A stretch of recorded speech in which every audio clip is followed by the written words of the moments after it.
Here we go, here we go, here we go. Volume 3, Part 1, Gun Bunch Open Offset.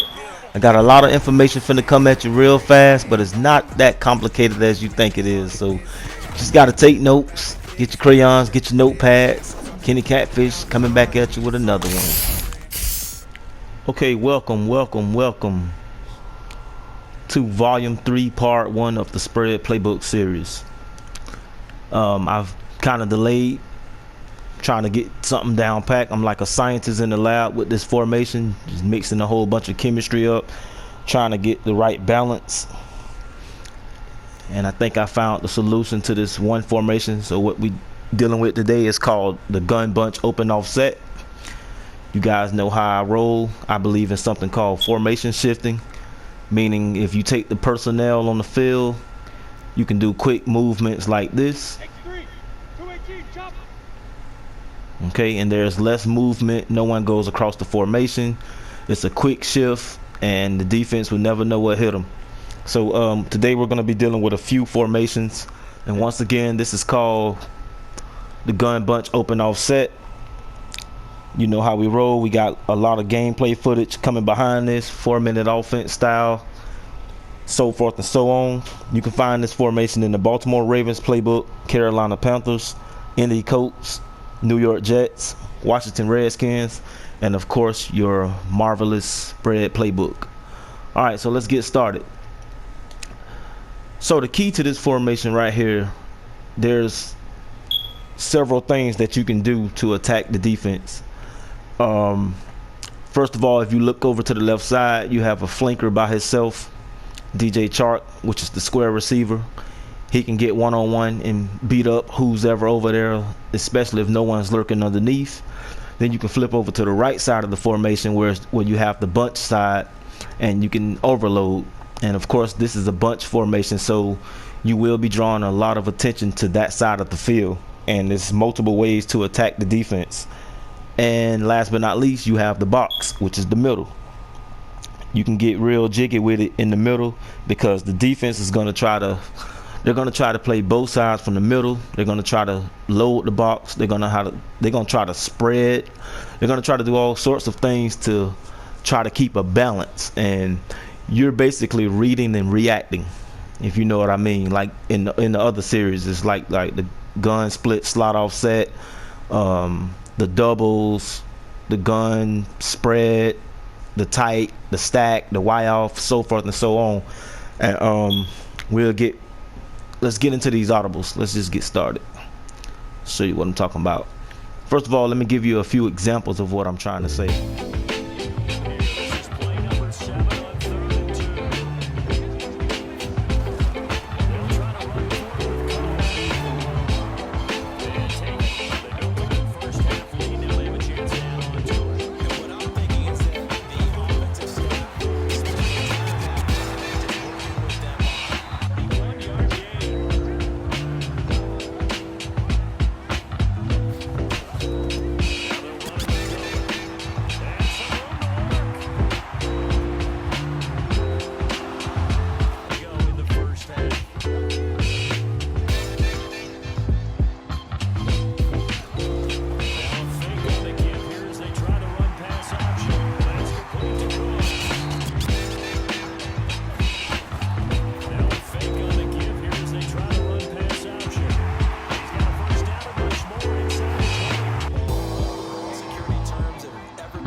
Okay,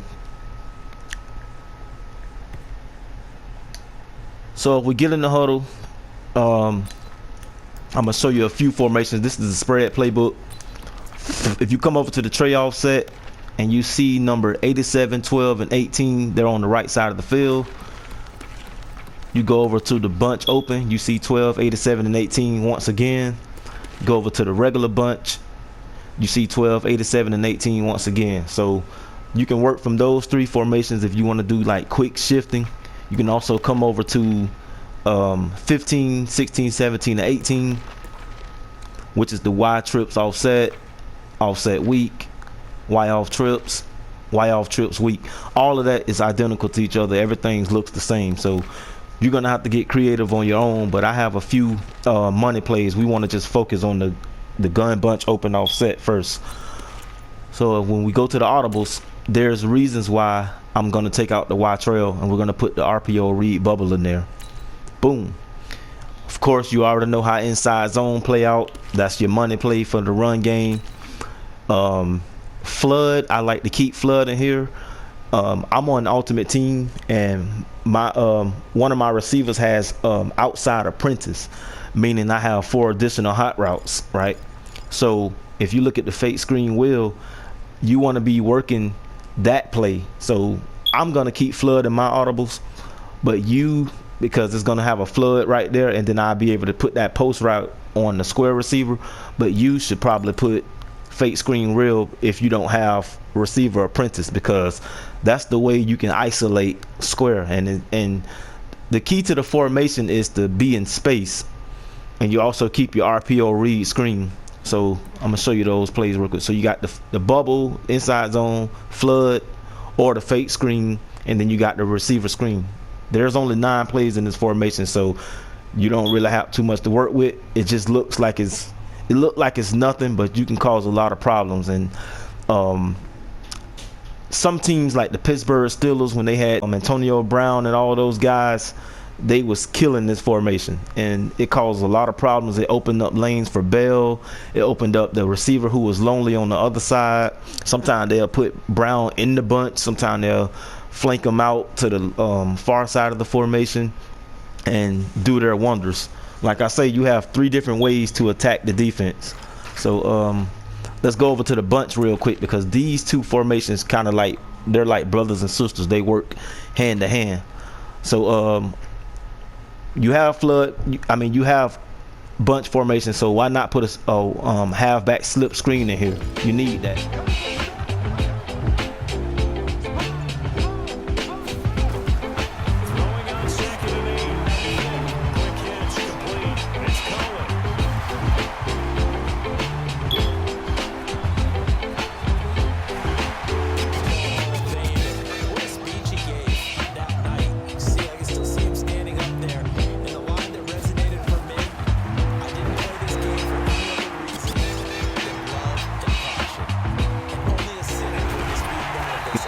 You need that. Okay, I've got a lot of yards off that play. Base is going to be our power run play. Vertical, you can keep that if you want to. Everybody knows about the famous little move with the circle receiver and mesh spot. We'll keep that. So let's get out here. So based on how the defense is, you have these 4 plays: screen, base, vertical, spot. Then you can open the offset and have the read bubble, zone, fake screen, and RPO read. It looks funny because you would think to yourself, like, why in the world would you have 2 screen plays? But like I say, there's times where you're looking for the mismatch every single time from this formation. Sometimes you can get a 3-play drive, or 2-play drive, or a 12-play drive. It all depends on how the defense want to react and respond to what you're doing, and you're reading and reacting. So there's times when you need this bubble. There's times when you need this regular screen. So it's always good to have these in your arsenal. Now they're coming up on play number 8 of this opening drive, but they're looking at 3rd and long. Now a fake on the give here as they try to run pass option. And this is caught. And this is going to be for the defensive back to go get the football. Now a fake on the give here as they try to run pass option.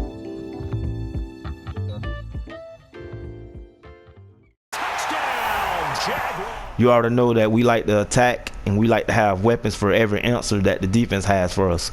So in Nick's example right here, you're either gonna go to the one side of the formation, or the other side, or the middle. In this situation, I would be going inside zone, and that's obvious because the D line is spread it out and there's plenty of gaps. So we'll just run one. That's how that would go. You're going to see different mismatches, different opponents. There's times where you're going to have to do the same play and there's times where you might have to get out of it and just go to the spread and go elsewhere. But I have a lot of gameplay footage, 4-minute offense. You know how we roll with that. So read bubble. Let's go over that real quick. This is going to be your go-to play when you have a mismatch on the side of the field and it's 2-on-3. See, that's 2-on-3 over there.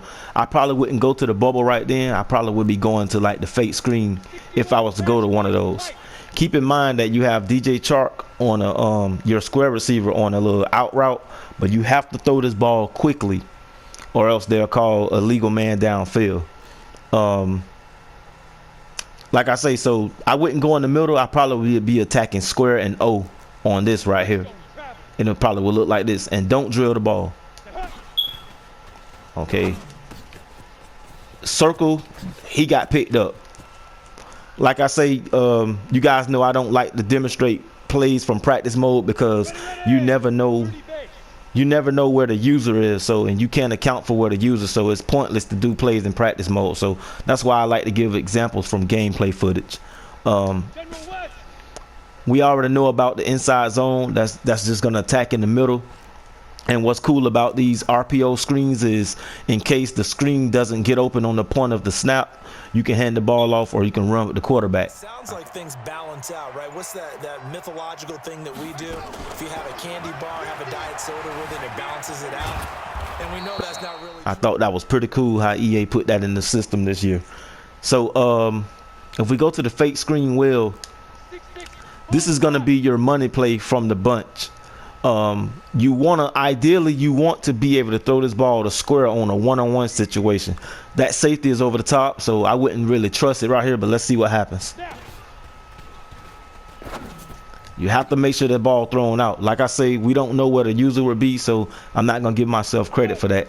I would just lead by example in gameplay footage. 16th year, he had to wait a long time. He certainly did, and I often wonder about the psychology of it all, because when you're young in your career, meaning young retired, right, these things mean something to you, but I don't know if they hit with the same impact as it will for Steve Atwater. 16th year. Now, I think like that's an example right there of when you want to.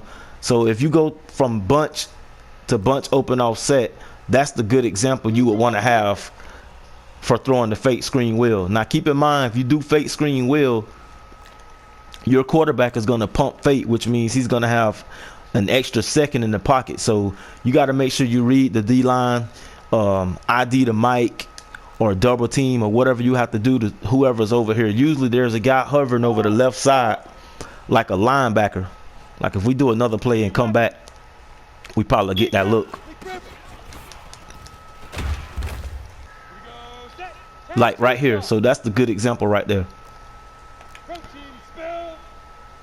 Well, defense want to go back then. So basically you're trying to, okay, there we go. I would be very cautious of that man on the right side, but using that route right here, that post route from square, that corner route, that gives defenses trouble. I mean, it gives really trouble to a defense. And let's move forward a little bit. So we got all of that. We know we can go. I've went through the whole entire field numerous of times with just this formation, and we supplement it with the bunch. So it's closed now. So that's when you can do your power runs. You can do vertical. You can move this man over here. I'm pretty sure everybody's been around long enough to see that you can do this and pick your poise on whoever get open out of X and circle. I would put square on the check down and block my running back, and it looks like that. So I would go circle, X, square, then R1. And I threw it inside. So you usually get a play like that, but like I say, you don't know what a user is in practice mode, so you can't take practice mode too serious. That's just for alignment purposes. So keep your slip screen in here. You got to have a slip screen because this is a bunch formation and it draws too much attention to the right side of the field or wherever you stack the receivers, and they don't always account for the running back to get the ball on this. So you can get big gains by putting a screen in your audibles, and you would like to have a screen in your audible because you never know when it will happen. So if we move to the mesh spot, this looks Sometimes I like to move this receiver right here closer, and it gives like a compressed, tight looking formation. And you got your crisscrosses going around. The user is usually gonna bite and follow one of those guys, or he's gonna try to stay in the middle and pick up the that spot route, thinking he's slanting across. So sometimes you can dump it off the X before he turns up his wheel. So let's see what happens. Right then, I had to throw it to square. I'm gonna run that like 1 or 2 more times. Let me see. Right there. So mesh spot, and I'm gonna go in the huddle, and we're gonna go across some of these. Yeah, mesh spot. Sometimes it's a battle between mesh spot and one of these plays like Z spot, because that corner route on the right side will really get on top of the cornerback and split the safety and cornerback if they're doing cover 2. And like I say, I have receiver apprentice, so I like to put one of those spot routes in there, and I put my square receiver on the post route. Well, he was an 8-time winner of the 49ers' prestigious Lynn Eshmon Award, and some people may not know what that is, but it was given to the player who best exemplifies. That's caught inside the 20. Touchdown! And it pays off big time as they pick up 29. Vick will look to throw on first down. Thank you. Over the middle, complete. That's Hope. And he will get this into the end. And it splits the cover 2 just like that. Yeah, you can go to other little formations and play around like 15 through 18. I'll show you something real quick. I like to go to 15 right here. It looks the same. I take 4 vertical out, and I put this receiver flat route in here, this RPO read flat, and I take the Y pop out here, and I put a receiver screen. So here's another thing, and if you go to 18, I have, if you can check out my video called One Play Touchdown, and it shows you if you look at stick and post and cross, those receivers do these little, I guess you call it like wheel fly routes, and they get open. They just get open. It's one play touchdown against press man coverage. So check out my one play touchdown video. Those routes are kind of underrated, and they're no one really. I really haven't heard anybody talk about those routes. So they look like fly routes. You can't hot route them. So I like to put both of those in the audibles. So take 4 vertical out, put that. Stick is already in there. And with the other 2 plays, I like to put the motion Z spot and the swing route in there and work with those 2. Sometimes when you do that swing route, when you do the swing route 2 times, the user will start following them, and then you can go over the top to the motion Z spot and hit your tight end up the seam, or go to the corner or wherever the read is. But usually they will follow that that running back on the swing route.